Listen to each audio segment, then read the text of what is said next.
पहले ऐसा करके पानी दाएं से बाएं सार के और लेना है हल्दी चावल, लेना है हल्दी चावल, बेलपत्ती, महुआ फूल, और हमारी शक्तियों का सुमरन करना है। कहीं शक्ति, पुरखा शक्ति, पूर्व शक्ति, बूढ़ा देव, बूढ़ी दाई, कुल देवता, कुल देवी, जो भी है, कि हमारे तन में, मन में, धन में वास करना, हमारी खेती में, बाड़ी में, धंधा में, व्यापार में संजय बरकत बढ़े, बेटा बेटी अच्छे पढ़े, हमारे परिवार में लड़ाई झगड़ा न हो, हमारा परिवार सदा सुखी रखे। ऐसा करके मिन्नत करके रख दोगे, बेलपत्ती, महुआ फूल सब चढ़ा दोगे और रात लुभान का धूप रखोगे, ठीक है ना। और फिर पानी सार दोगे और पैर पड़ के उठ जाओगे। जब ऐसा बार बार करोगे तो आपकी पुरखा जरूर सुनेगी, ठीक है। और जो लोटा में पानी है ना, लोटा में जो पानी है उसमें पहले ही महुआ के फूल डाल देना, तो उसके महुआ का फूल फूल जाए, उसका रस निकल जाए, ठीक है। पूजा करने के बाद वही लोटा का पानी लेना और पूरे घर में महुआ का पानी वाला, रस वाला पूरे घर में छिड़क देना। अगर तुम्हारे घर में कोई ने कुछ भी किया है, जैसे ही पानी छिड़कोगे तो उसकी जो शक्ति है, नकारात्मक ऊर्जा शक्ति है, वो खत्म हो जाती है, नष्ट हो जाती है। किससे? महुआ के पानी से, ठीक है ना। मैंने बताया ना, महुआ का जो पानी है सैनिटाइजर का काम करता है, ठीक है। ये नकारात्मक ऊर्जा को हटाता है। तो ये रविवार करोगे तो कोई कुछ भी करेगा तुम्हारे घर में तो वो सारी चीज हट जाएगी, ठीक है ना। तो इस प्रकार से हमको गोंगू करना है सरलता से, ठीक है। देर तक नहीं बैठना, और हमारे में उपवास नहीं है, ठीक है ना। बिना मतलब के उपवास रह रह के परेशान हो रही। कई महिलाएं 9 दिन तक उपवास रहती हैं और उसके बाद में देह इलाज करा के करती हैं, बीमार हो जाती हैं बेचारी। हमारे में कहीं उपवास का नियम नहीं है। सिर्फ उपवास रहने का नियम है सिर्फ जिसको गोंडी में शंभू नरका बोलते हैं, महाशिवरात्रि या शिवरात्रि बोलते हैं, वहां सिर्फ उपवास है। और भाई शौक से रहना है, पेट की साफ सफाई करना है तो अमास या पूर्णिमा को रह जाओ 1 दिन के लिए, ठीक है ना। हमारे में यही तिथि है, रविवार, बुधवार, अमास, पूर्णिमा, ठीक है ना। तिथि कोई रहे, उससे मतलब नहीं। रविवार होना चाहिए या अमास पूर्णिमा होना चाहिए, हमारे लिए शुभ है, तो ठीक है ना। क्योंकि समय होते भी जा रहा है, क्योंकि एक गाथा और आपको बताना बहुत जरूरी है। वो कौन सी गाथा? कि हमारी संस्कृति में जब कोई किसी की मृत्यु होती है तो 13वीं मनाना चाहिए कि 10 गात्र मनाना चाहिए, और बाल देना चाहिए कि नहीं देना चाहिए, ठीक है ना। इसके बारे में मैं आपको शंभू बाबा की गाथा सुनाऊंगा, ठीक है। लेकिन इसके पहले एक गीत के तरफ ले चलता हूँ, क्योंकि बहुत देर हो गई। कई लोग सोचते होंगे कि यार गुरु जी गीत नहीं गा रहे हैं आज। शंभू आ जा रहा है जहाँ गीत तो गाऊंगा, शंभू शक्ति का। लेकिन मैंने बता दिया गोंडवाना में जब गीत गाया जाता है गोंडी संस्कृति में, तो सिंगल नहीं गाया जाता कि एक आदमी मंच में आके गा रहा है और नाच रहे हैं, सब लोग हाथ में हाथ बांध के बैठे और देख रहे हैं। ये हमारी व्यवस्था नहीं है, ठीक है ना। हमारी व्यवस्था में सामूहिक नृत्य चलता है, सामूहिक गीत चलता है, वही नाचने वाले, वही देखने वाले, वही सुनने वाले। होता ही कि नहीं होता?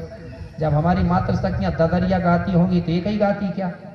सभी मिलके गाती है। कर्मा नाचते हैं तो एक ही नाचता है क्या? सभी नाचते हैं, ठीक है ना। कोई भी गीत हो, चाहे सजनई हो, बन्ना हो, बन्नी हो, एक ही नहीं गाता, सामूहिक चलता है। तो मेरा मतलब समझ गए ना कि मैं गाऊंगा तो आप लोग क्या करोगे? रिश्तेदारों को तो नाचना ही पड़ेगा ना, भली साथ वाले ना नाचे, ठीक है। क्योंकि भाई गाने वाला साथ वाला है, बजाने वाले भी साथ वाले हैं। ये भी हमारे मर्सकोले की जो प्रदेश उपाध्यक्ष जी है वो भी साथ वाले। अब साथ ही साथ वालों से काम होगा नहीं पूरा, जब तक कि 6 वाले सम्मिलित नहीं होंगे। तो एक बार उठा लो 6 वाले कितने हैं देख तो ले, ठीक है, बहुत है। और अगर नहीं नाचेंगे ना तो 7 वाले एक काम करना, उनकी जेब खाली करना, ठीक है ना, इनाम के लिए। फिर अपने आप नाचने लगेंगे वो, ठीक है। हाँ, तो आप सभी लोग जानते हैं पेनवासी मोतीराम कंगाली जी को, जानते हैं ना।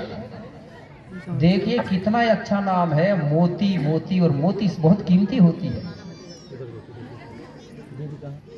और साथ में है दादा मरकाम, हीरा से मरकाम। अब इधर क्या जुड़ा है? हीरा जुड़ा है कि नहीं जुड़ा है? हीरा भी कीमती और मोती भी कीमती। और तीसरा नंबर में है सुनहर से ताराम जी, मतलब सोना, है कि नहीं। तो जितने लोगों ने जगाने का काम किया है वो धातुओं से है, कीमती चीज है। इसलिए कुछ लोग कहते थे जग में सुंदर है दो नाम, कृष्ण कहो या राम। लेकिन मैं बता रहा हूं गोंडवाना में सुंदर है दो नाम, मोतीराम कंगाली और हीरा सिंह मरकाम। ये दोनों लोगों ने समाज को जगाने का काम किया। अगर ये दो लोग नहीं होते मेरे भाई तो आज भी हम गोंडवाना को नहीं जानते। कुछ लोग इनका विरोध करते हैं मेरे भाई, जो लोग इनका विरोध करेगा वो कभी जीवन में आगे बढ़ नहीं सकता, ये पक्का है। क्योंकि ये प्रकृति की देन है, उसने सोच समझ के इनको जन्म दिया है, हीरा और मोती की जोड़ी बनाई है। तो हम लोगों को मेरे भाई उन्होंने जो प्रेरणा दिया, जो रास्ता बताया, जो मार्ग बताया, उसी के आधार पर हमको चलना है। तो इसी में एक गीत सुना होगा आपने, गाड़ी सजा ले रे मोरी कोया। गाड़ी सजा ले मतलब गोंडी धर्म संस्कृति की गाड़ी सजा ले। दूसरों की गाड़ी में कब तक बैठेगा, पराइयों की। और पराइयों की गाड़ी में बैठेगा तो कहीं भी रास्ता में उतार देगा, कोई भरोसा नहीं है पराई गाड़ियों का। इसलिए पराई के चक्कर छोड़ो, निजी गाड़ी लो, निजी गाड़ी बना लो। जहां उतरना है, जहां रुकना है वहीं रुक जाओ, दिक्कत नहीं है। तो मैं वही गीत सुनाने जा रहा हूं, क्योंकि गायक तो नहीं हूं लेकिन गा देता हूं मैं बीच बीच में, ठीक है।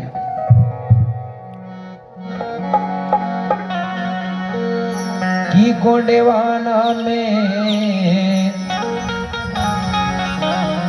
गोंडेवाना में सुंदर है दो नाम, हाजी मोती रावण कंगाली और हीरा सिंह मरकाम। तो सभी लोग तैयार हैं गाड़ी सजाने के लिए।